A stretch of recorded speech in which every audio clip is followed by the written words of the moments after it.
European দেশ ইতালির Rome শহরের মধ্যস্থলে প্রাচীর দিয়ে বেষ্টিত স্বাধীন রাষ্ট্রের নাম ভ্যাটিকান সিটি। এটি আন্তর্জাতিকভাবে স্বীকৃত পৃথিবীর সবচেয়ে ক্ষুদ্রতম স্বাধীন রাষ্ট্র। সম্ভবত ভ্যাটিকান সিটি একমাত্র দেশ যেটা অন্য একটি দেশের মাঝে অবস্থিত। এ কারণে রোমকে অনেকেই একই সঙ্গে দুটি দেশের রাজধানী বলে থাকেন। ভ্যাটিকান সিটি রোমান ক্যাথলিক গির্জার বিশ্ব সদর দপ্তর হিসেবেও পরিচিত। ভ্যাটিকান সিটির আয়তন 121 একর অর্থাৎ 0.44 বর্গ কিলোমিটার। ভ্যাটিকান সিটির মুদ্রার নাম লিরা, তবে এখানে ইউরো মুদ্রারও বেশ প্রচলন রয়েছে। ভ্যাটিকান সিটির রাজধানীর নাম ভ্যাটিকান সিটি, এজন্য ভ্যাটিকান সিটিকে নগররাষ্ট্র বলা হয়। 2024 সালের তথ্য অনুযায়ী ভ্যাটিকান সিটির মোট জনসংখ্যা মাত্র 764 জন, যার পুরোটাই খ্রিস্ট ধর্মের অনুসারী। ভ্যাটিকান সিটি সম্পর্কে আরও বিস্তারিত তথ্য পেতে শেষ পর্যন্ত চোখ রাখুন আমাদের মিনি অনলাইন ইনস্টিটিউট চ্যানেলে। আর যদি আমাদের চ্যানেলে নতুন হয়ে থাকেন তাহলে চ্যানেলটি সাবস্ক্রাইব করে পাশে থাকা বেল বাটনটি বাজিয়ে দিন। 1929 সালে ল্যাটেরান সন্ধির মাধ্যমে ইতালি থেকে স্বাধীনতা লাভ করে ভ্যাটিকান সিটি। এই সন্ধির মাধ্যমে আধুনিক ভ্যাটিকান নগররাষ্ট্র প্রতিষ্ঠিত হয়, যার নামকরণ করা হয় ভ্যাটিকান পর্বতের নাম অনুসারে। রোমান ক্যাথলিকদের প্রধান গির্জা সেন্ট পিটারের ব্যাসিলিকা দালানটি এখানে অবস্থিত। 1929 সালে ভ্যাটিকান সিটি স্বাধীনতা লাভ করলেও এখনো পর্যন্ত জাতিসংঘের সদস্যপদ পায়নি।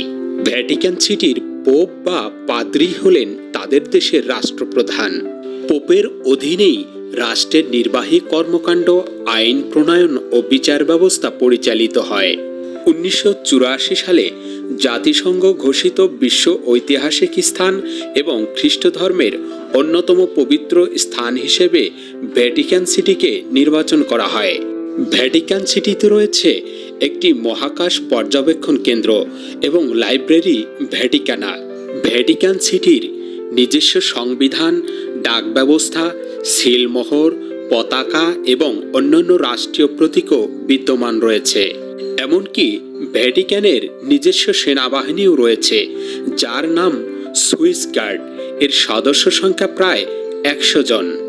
ভ্যাটিকানের রয়েছে রেডিও নামের সরকারি বেতার স্টেশন, যা সারা বিশ্বে পোপের বাণী ছড়িয়ে দেয়। ভ্যাটিকান সিটিতে স্থায়ীভাবে বসবাস এবং পোপের দেয়া দায়িত্ব পালন করলেই অনায়াসেই এখানকার নাগরিকত্ব পাওয়া সম্ভব। আজব ও মজার ব্যাপার হলো ভ্যাটিকান সিটিতে কোনো নারী বা স্ত্রীলোক নেই। সাধারণত নারী লোকের প্রবেশ ভ্যাটিকান সিটিতে নিষিদ্ধ। 1960 সালের প্রণীত এক আইনে বলা হয়েছে নো উইমেন অ্যালাউড, অর্থাৎ নারী প্রবেশ নিষিদ্ধ। আইনটি চালু হওয়ার পর প্রায় 1000 বছর ধরে দেশটিতে কোনো নারী প্রবেশ করতে পারে না। এমনকি সেখানে মাদি কুকুর, বিড়াল, ভেড়া, ছাগল কিংবা গাভী নিয়ে প্রবেশের অনুমতি মেলে না। ভ্যাটিকান সিটির পবিত্রতা রক্ষার জন্য এমন সিদ্ধান্ত নেওয়া হয়েছে বলে সেখানে বসবাসরত ধর্মযাজকরা বিশ্বাস করেন। ভ্যাটিকান সিটিতে যারা বসবাস করেন তারা প্রত্যেকেই সাধু, সন্ন্যাসী, পাদ্রী কিংবা ধর্মযাজক পুরুষ।